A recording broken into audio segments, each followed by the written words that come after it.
This started when my two brothers, David and Luke's girlfriend Sarah, all drove down to the desert to spend some time in the country.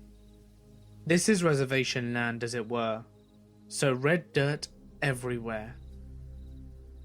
We had some pistols and decided to go target practice. We took our gear and some old targets to this place called Devil's Heartbeat. I had never been before, but the three of them were familiar with the area. It was a canyon about 200 feet deep, and we stayed on one end of the canyon, by the drop-offs, and to our left was a ravine.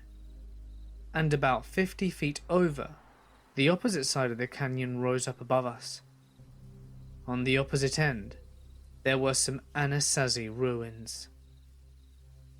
The Navajo may disagree with historians on the Anasazi's origins and departure, as according to the Navajo, they simply disappeared from existence, leaving behind plates, dishes, and food, and went into another dimension, or some equivalent. But whatever the history, the Navajo do not like to wander into Anasazi ruins.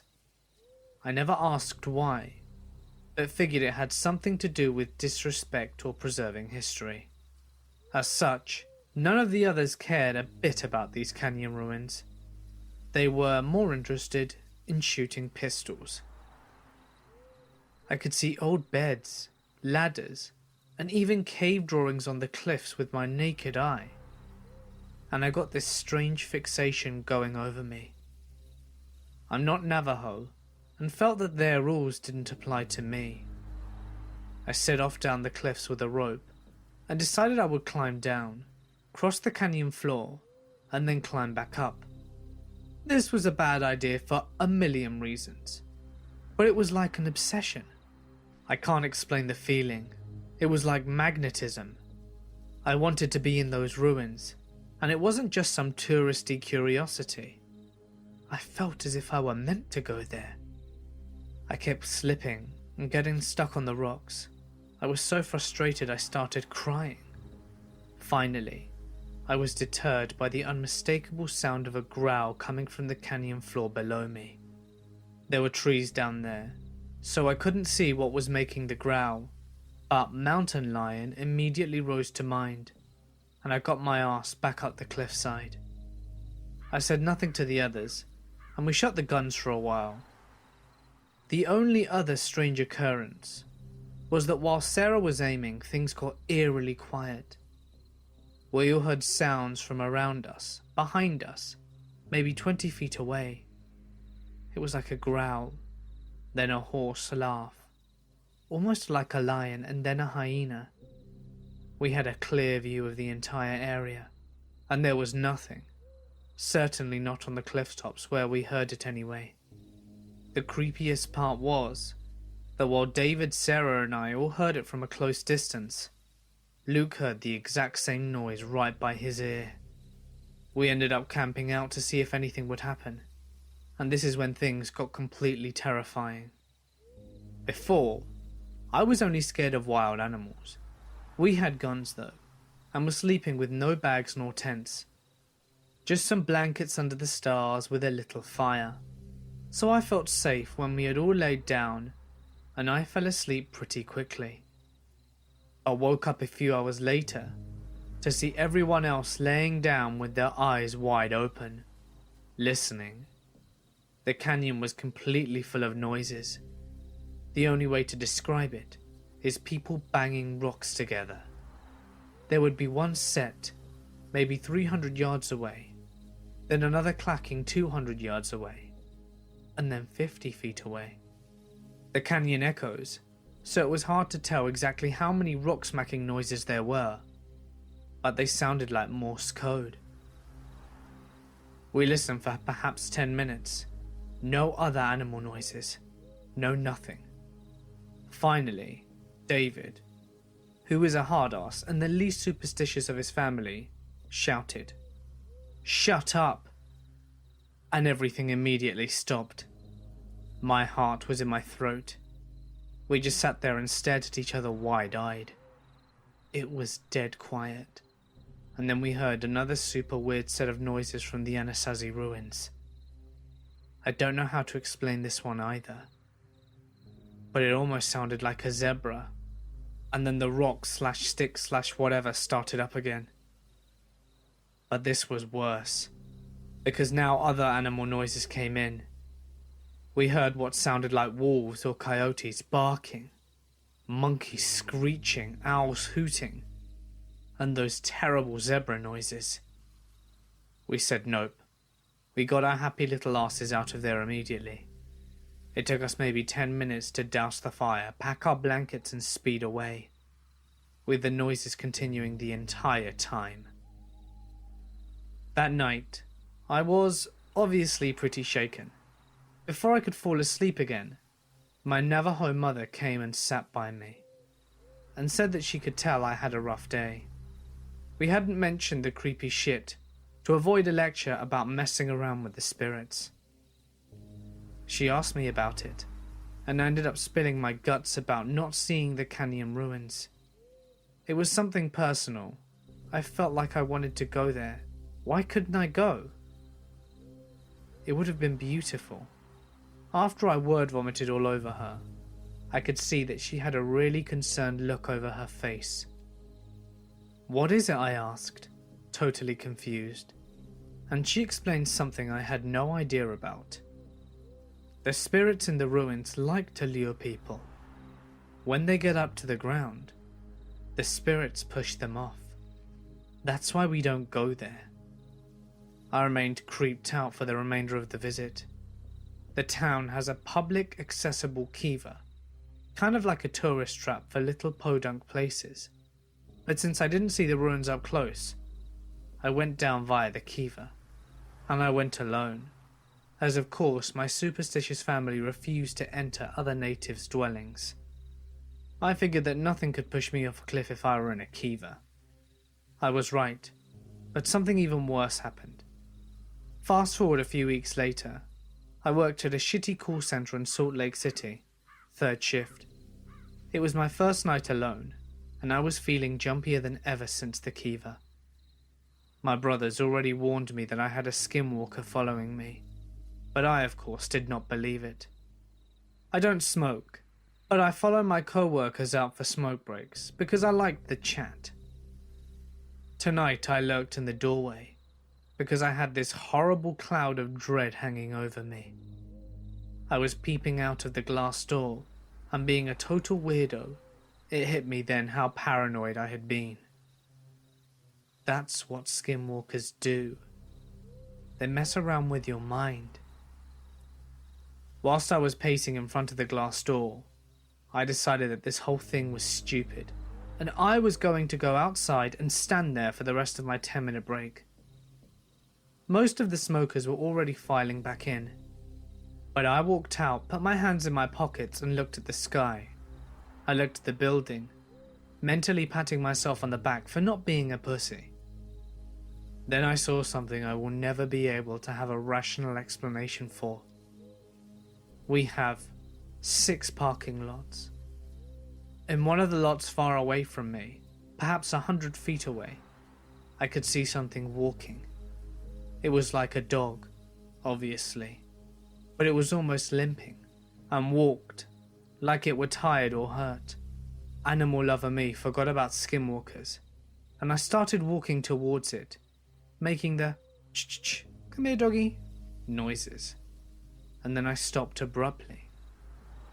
The dog had the body form of a greyhound, and it was grey, but there was something really wrong with it. It had bloody legs and limped, but it walked more like a person would on their feet and hands. Its butt was moving to and fro, and didn't make any sense. When it heard me, it just stopped without turning, something I've never known any dog to do, and finally, it looked over its shoulder at me, and this is the freakiest part. The dog was looking at me the way a person does. It had huge eyes, way too big for a greyhound, and its teeth were barred as if it was considering biting me. Then it growled, but it was like a whistle growl, noises no regular animals make. It almost sounded like it wanted to talk to me, or that it was taunting me. Somehow in the middle of all of this, I realized it didn't have a tail, and I'd heard from all the Navajo stories that skinwalkers, when they appear as animals, don't have tails. Screw all logic and rationality. I turned and jetted. I didn't look back until I was inside the building and had pulled the door shut behind me. And when I looked back, of course, it was gone. When I described this to my brothers, they were absolutely sure it was a skinwalker. I then went through the trouble of blessing me, my apartment, them, and their apartments. I never saw the creepy bloody dog again, and have ever since never slightly wanted to visit those cliff ruins. This story belongs to a friend of mine. He told me this once, and I simply have to share it. My friend is of Wui-Queenux heritage, a Native American tribe who settled in the Pacific Northwest coast. He is quite a character. For one, he is a whopping 6'10", and has the blackest eyes that you could imagine. He always has this frowning face going on, which makes him even more intimidating. He is everything but a bad guy. In fact, he is the most gentle of giants. He was working at a gas station up in North back in 1992. He has pretty much always worked the graveyard shift, from 11 PM to 7 AM. Business wasn't exactly booming at nights, so he was usually watching TV or reading magazines between customers. And there were a few. This area he lived in and worked in was deeply associated with all things Native American. There was a potent sense of pride in the surrounding communities, but also a very distinct presence of superstition and old traditions. My friend was no exception. He was a firm believer in all things of the old. This made his encounter even more terrifying. One night, he was sitting as usual watching TV, when a customer entered the gas station. The customer paid for his gas and a pack of smokes, and some soda, and returned to his car. Nothing unusual.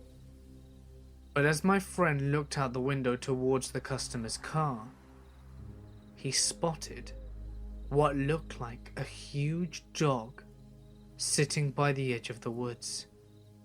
Now the window is located out on the side of the building, some distance from the sliding door, and overlooks the pumps and the roof covering it. On the sides of the roof, there are pretty strong halogen lights, which shine in to the gas station. This gives the gas station not only eerie lighting, with the blinds casting long, stripped shadows, but also blinds the teller to an extent. As he peered through the window trying to focus on the dog, it was gone. He didn't think much of it. Even if it were a wolf, he was inside, and wolves don't tend to rob gas stations at night. Wolves were common here, but this wolf was huge. He brushed it off and returned to his mindless show on TV. A couple of hours go by, and not a single customer had entered since the last. He was about to refill some condiments when he heard a large thud coming from the back. It wasn't inside, but he could hear it. It came from the back, and behind the building they kept the garbage. The gas station has been visited before by scavenging homeless, but my friend didn't really care. It wasn't his garbage, and it was just garbage. Let them take it. But it kept getting noisier. He decided to grab a flashlight and a gun from the office and circle around the back to tell whoever was venturing there to leave. He had had enough. His presence alone would have scared off anyone, but he wanted to feel safe just in case. He exited through the sliding doors, walked past the window he was sitting by, and as he turned the corner, he shines his light towards the dumpster. As the cone of light hits the dumpster, my friend instantly drops the flashlight and the gun. It's the huge dog he saw before, scouring through the garbage. It wasn't a dog though. It clearly stood on its hind legs, reaching the same height as himself. It could not be a bear. It was too gaunt. The creature's eyes had been glowing in the light of the flashlight, making it even more terrifying. He ran inside the gas station, and he wasn't followed. He locked the door and stayed in the whole night, and quit the very next day. My friend is still convinced that he saw a skinwalker, a shape-shifting shaman of sorts that are common occurrences in Native American lore and culture. I don't think he ever plans on working nights again. In my late teenage years, I came into some money after my father committed suicide, and I received an inheritance from him. At the time of my father's passing, he and my mother owned a cabin up in Oregon by Mount Bachelor. The cabin had been put up for sale since my mother could no longer afford the payments, and renting it out would not cover the payments either. The cabin was set to go on the market for sale in less than a month, and I was in the process of finalizing all the paperwork with the realtor and the lawyer. So for that month's time, the cabin was not going to be rented out any longer and was going to be vacant. I saw this as a chance to get away for a while and clear my head in light of all the things that had been going on. I quit my job, packed up my snowboard gear, grabbed my dog, and headed up in my dad's car, which he had willed to me. Now this was our family cabin that my parents rented out throughout the year when we were not using it. I had keys, as well as all the codes for the alarms, so I did not feel the need to inform the rental management company and advise them of my stay. My first 2 days at the cabin were normal, and nothing out of the unusual happened. I spent my days playing with my dog in the snow, snowboarding, and in the evenings playing PlayStation or listening to music, as well as drinking and smoking out on the balcony. I had already stocked up on food, cigarettes, and liquor, so I was pretty much shut in aside from the occasional out to hit the slopes. With my dog as company and DVD/PlayStation for entertainment, I was quite content and started to feel relaxed after all the drama that had preceded my outing. The cabin itself was 2 stories. Bottom story had the living room and the side guest bedroom, along with a small kitchen. The upstairs had another 2 rooms, along with a walkout balcony attached to the master bedroom. Most of my time was spent either in the living room, kitchen, or master bedroom. I never ventured into any of the other rooms, and always kept the doors leading into them shut. Anyway, the 3rd day came around, and I was going through my usual routine of playing with my dog, his name is Midnight by the way, playing video games, and watching DVDs.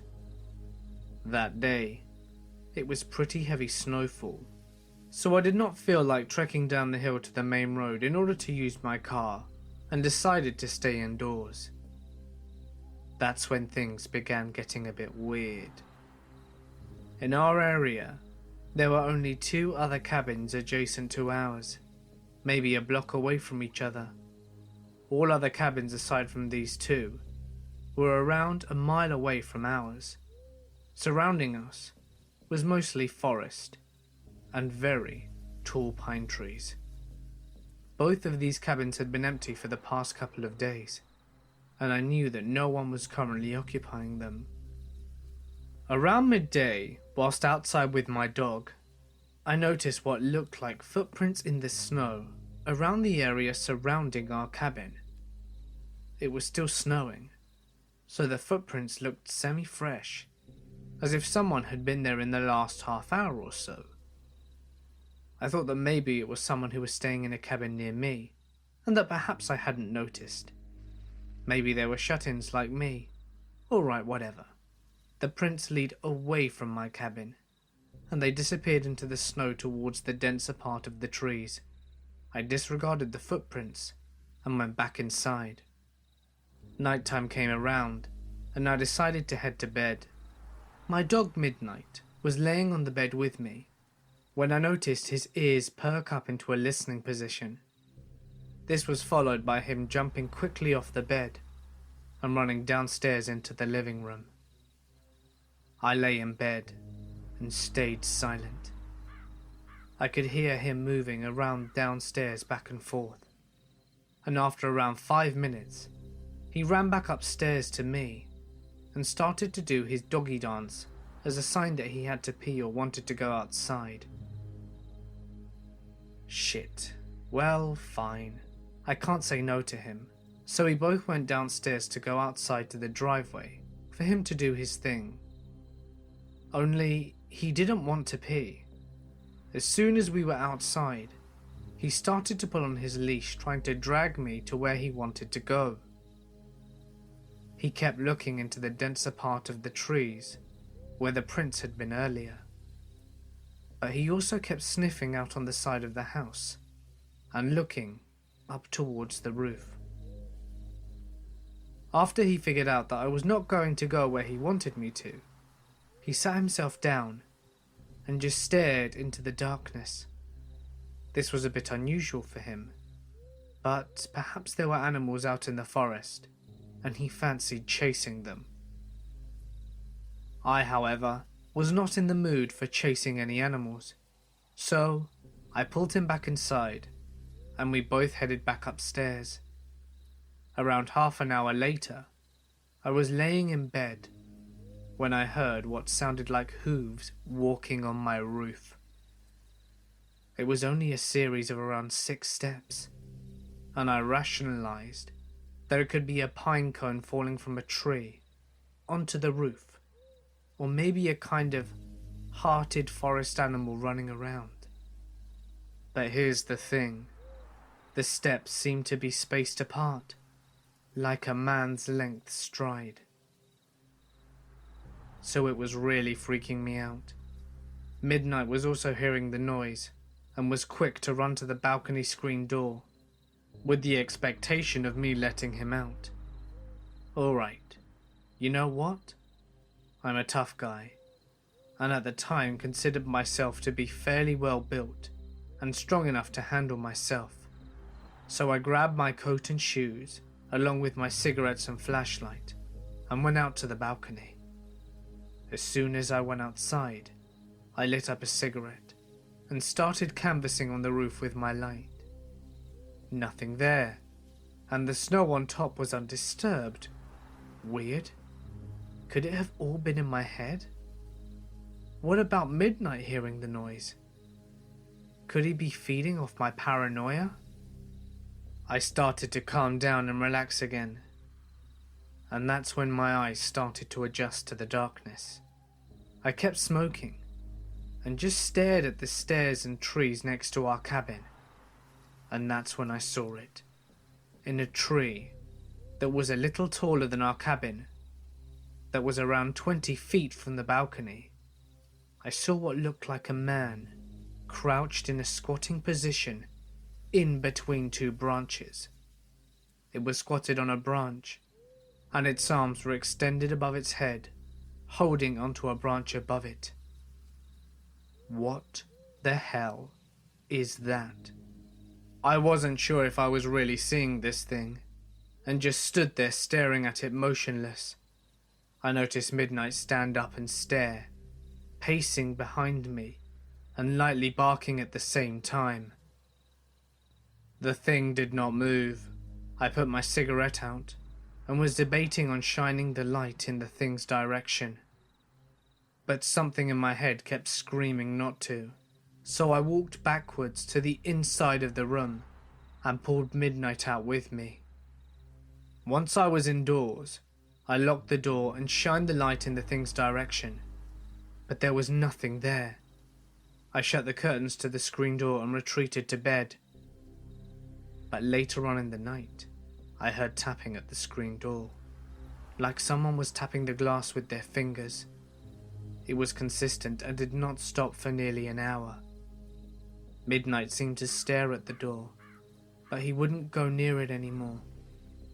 The weirdest part was I had a feeling as if someone was trying to invite me to open the door, but at the same time, I kept hearing my dad's voice in my head telling me to stay in bed and to not move. I listened to my dad's voice and just stayed there where I was. I eventually passed out and woke up in the morning and everything was normal. The rest of the week I spent there was non-eventful, and nothing else out of the ordinary happened. I totally admit that it could have all been in my head. A lot of stuff had been going on, and I was pretty messed up from all the drama. But still, how did Shadow know the thing was there if it was in my head? I've heard a lot about coyotes and skinwalkers, and had a weird experience or two with coyotes. The creepiest being that they went up to my sleeping bag and were sniffing around us without us hearing them during the night. But never anything paranormal, so to speak. My friend Patrick's story, however, kept me going back to a favourite backcountry secret stash. He was leaving the area one morning. He had been camping out there a couple of days and said that there was a coyote that always seemed to be close by, in his peripheral vision but never overt. He loaded up his truck and started to drive down the washout to the fire road. At the end of the wash, he could see the coyote following him. When he pulled onto the road, it was running next to him. Now he was freaked out, so he sped up and said he was going at 35 or so, and it was running along beside him. Definitely not possible. When he looked back, the coyote was running on 2 legs and was wearing what Patrick said looked like buckskin pants. An instant later, it was a person wearing a coyote fur, keeping pace with the truck. He looked again, and it was gone. We never went back to the grove after that. Too freaky.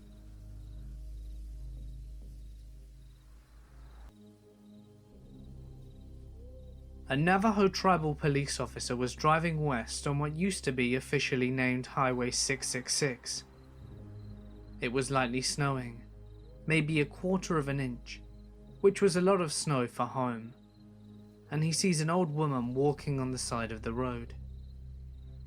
How she got there or where she was going was not apparent, because she was so far into the middle of nowhere. He didn't see her right away, but as he passes he noticed that she's dressed in traditional clothing, a shawl, dress, and her hair is in the traditional bun. Not too odd. Many elders still choose to dress traditionally. But why was she out in such cold weather, and at this late at night? Hitchhiking maybe. He passed her too quickly, and now had to turn around. As he made a U-turn, he notices that she's nowhere to be seen. This is a fairly flat terrain, and he's sure that he's seen an old woman walking. He pulls the squad car over and steps out with a flashlight. Confused, he manages to find the woman's footprints in the shallow snow. He stops the footprints until they suddenly turn into what looks like dog footprints leading away from the road in a hurry. He immediately jumps back into the squad car and meets up with another officer near his patrol. He's a little shaken up, but asks the other officer if he's seen anything like that. The officer tells him that he has, and he also explains that sometimes it's an old woman, sometimes a very beautiful young girl, but always on the road and always in the snow. waiting for the right good Samaritan to let her in their car. I still get nervous driving up these wide open spaces at night. I keep my eyes strictly on the road and turn my music up high. I rarely pick up hitchhikers, but I never pick them up at night. About 11 years ago, a Mexican guy told me a similar story. We were in a small town in Oklahoma with a decent-sized native population. This guy was the nicest dude you'd ever want to meet and was about 35 at the time. He had a family, honest, good-natured guy that I could never see making anything up without reason. It was late one night, and we were talking about an abandoned building at the campus of a small community college that had been used for housing. Supposedly it was haunted. A friend and I wanted to sneak in and check it out, and he advised us not to, and mentioned that he once lived in an apartment on campus, and a few strange things had happened. Stuff like hearing footsteps upstairs in a different apartment, and a fridge opening and closing. Then someone mentioned the upstairs was empty. He figured someone was squatting there, so at 1 a.m. he heard it and grabbed a baseball bat. There was a staircase that led up there, so no way someone could have gotten out before he started. He opened the door. Nothing but an old, non-working fridge on the opposite end. He didn't stay long after his doors began to open and shut by themselves, but he claimed he wasn't nearly as freaked out as the time he was in Mexico. He was driving back from the US after visiting family. His wife was in the passenger seat asleep. He wasn't too far from the border, so he decided to keep driving a little after midnight instead of stopping somewhere for the night. It was sort of a desert-type road, and he says he was going about 65 miles an hour when he noticed something in his peripheral vision. It was in the darkness out of the passenger window. Something was out there, and it was keeping up with him. Obviously, this shook him up. He hit the gas. 70 miles an hour, 75, 80, 85? It was still keeping up, and at this point it was almost too absurd that he thought he could just be his tiredness playing tricks on his eyes. Until it changed direction. Instead of moving parallel with his car, it began to angle back towards the road in a manner to intercept the vehicle. As it got closer, more lights hit, and he said in no uncertain terms that it looked like a human. It was slightly shadowed from the darkness, but it was certainly a humanoid form. He accelerated to 90, and a few seconds later, it angled back into the darkness and was gone. As he finished the story, I could tell his eyes were on the verge of tears in fear, and his hands were trembling. And this was a tough, no bullshit dude. It physically struck him to the core just to recall it. Not surprisingly, he said he's never going back to Mexico.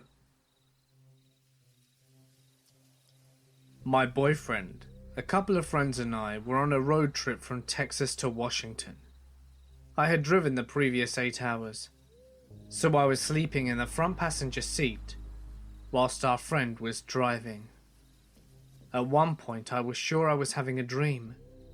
My mind said it was around 3 a.m. because it was pitch black through the windscreen. When I looked over at our friend, I could see he was just staring at the road and driving. He looked a little stiff. Outside the window behind him, I thought I saw a deer's head. But instead of passing by the window, it was staying in place with it. And every once in a while I could see a flash of an arm, as if someone was swinging it whilst running. I woke up next morning in the parking lot of a convenience store. Everyone else was gone except me and the friend that was driving. I asked him where everyone was, and he said that they were in the bathroom. We just sat there quietly until I told him about my dream. The more I told him, the more pale he became, until he looked at me dead in the eyes with the worst look I've ever seen. He looked as if he were ready to die of fright. He told me I wasn't dreaming, that when we were all asleep, he was driving, and that he had seen something pale in the trees on the side of the road. He kept going, thinking it was a different kind of tree, as he saw something similar a couple of times after, until one of them began to move. When he looked at the rearview mirror, he said it looked like someone was running after the car, but it wasn't falling back like he'd expected, and caught up with the car with ease, despite us going 75 miles per hour. According to him, the man was of average height, but from the collarbone up, it had the head of a deer. He tried driving faster, but it would still keep pace with the car. He tried not to look at it, but he could tell it was still there, and stayed there for a good few minutes before he got into an area well lit within the city. And at that point he didn't have the heart to check his rearview mirror to see if it was gone. It terrifies me to think what it could have been.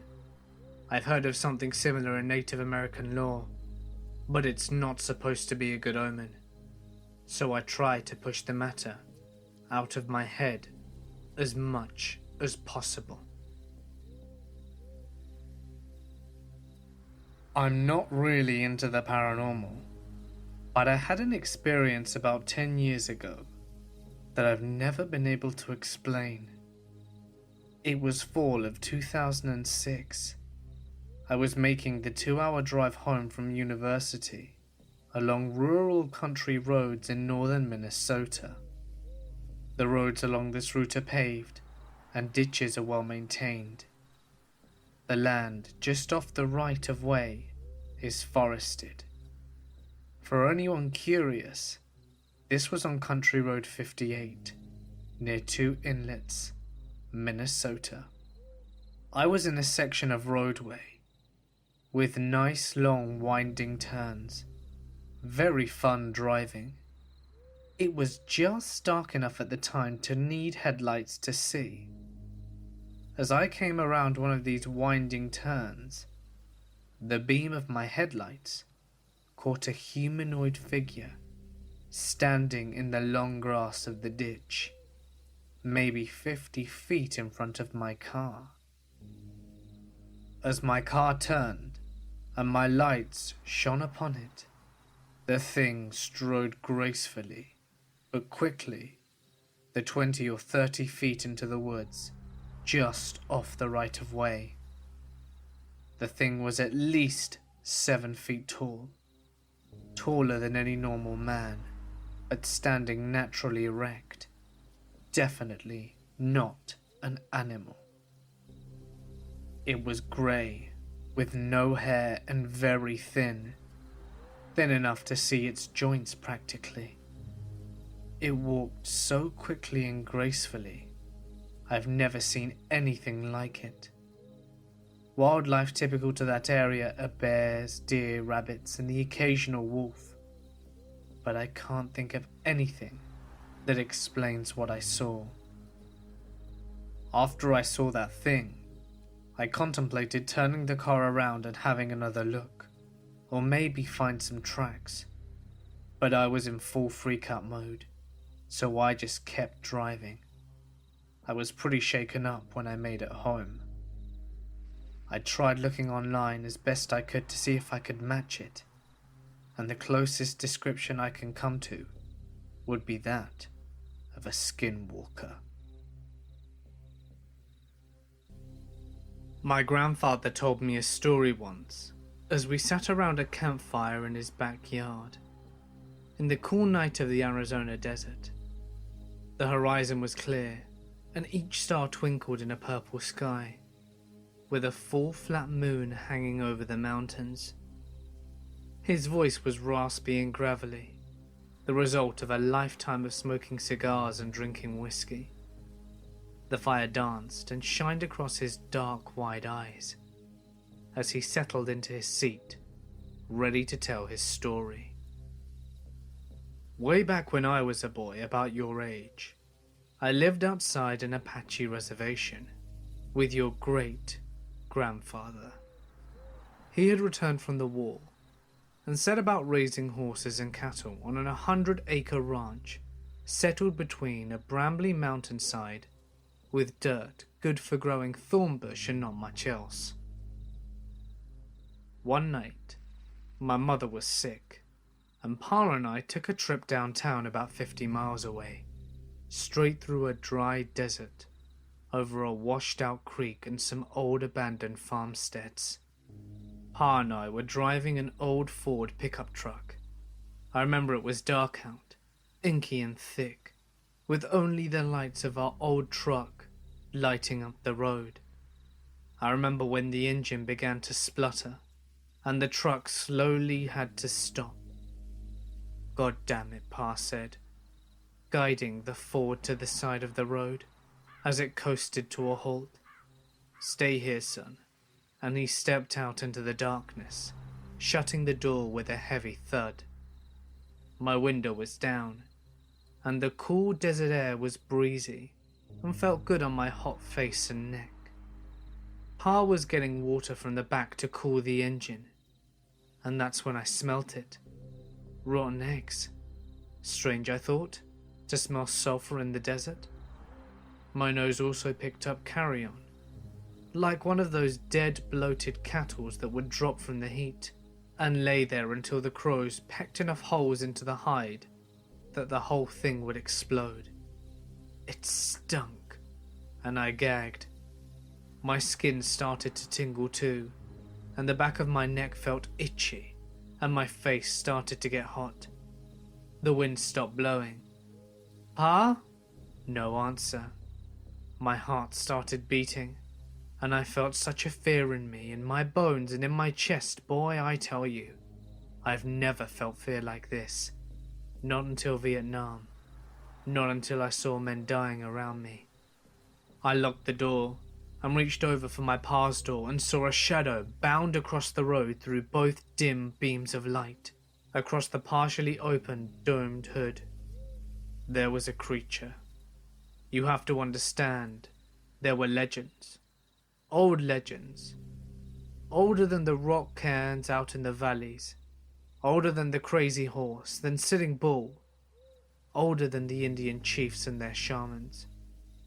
The Apache, the Hopi, the Cherokee, all of the old tribes and first people. They told tales and old stories about dark Indian magic. A deal made with the old spirits of blood sacrifice to gain power, old power, enough to fight each other, the Spanish, and later the white men that came for their lands and women. They called them skinwalkers, shape changers, old warriors resurrected as skinless men, all sinew and muscle, walking on deer legs with the torso of a man and the head of a coyote, but messed up, with long, malformed snouts, teeth like a Bowie knife, long arms and standing 7 foot, even hunched over they'd gut the old cowboys and white riders. They'd run through bullets, sabers, part the Spanish armor as if it were potato sacks. They could also change their voice to match the person that you knew or might know. That's what I saw. Big and fast, only for a second it ran across the road, and it turned, looked right at me in the cab, right into my eyes, and I swear it grinned at me. I sank into my seat in shock and fear, shaking. I knew death was near. The air was electric. I smelled ozone and brimstone. The air felt like right before when lightning comes and blows a tree into smithereens. I yelled for my pa, but no words came out, just a dry squeak.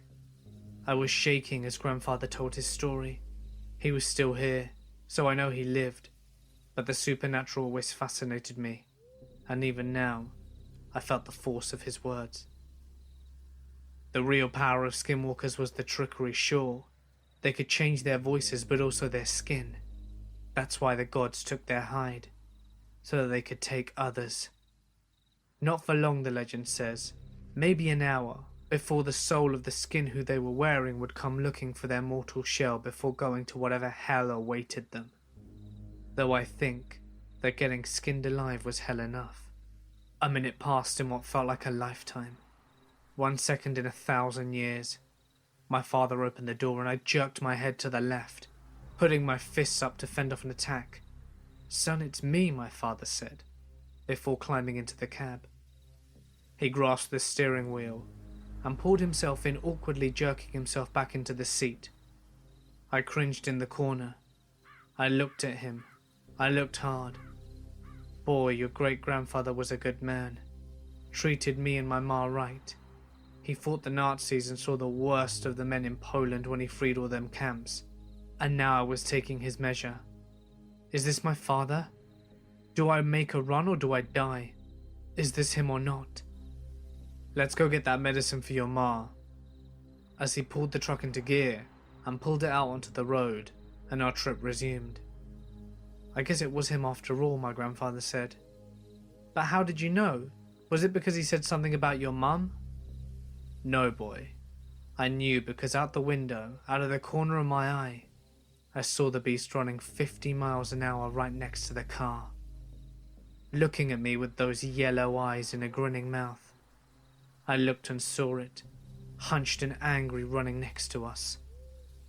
My father kept his eyes on the road, locked straight forward. He said to me, "Son, don't look at it. Don't look at it." And that's how I knew.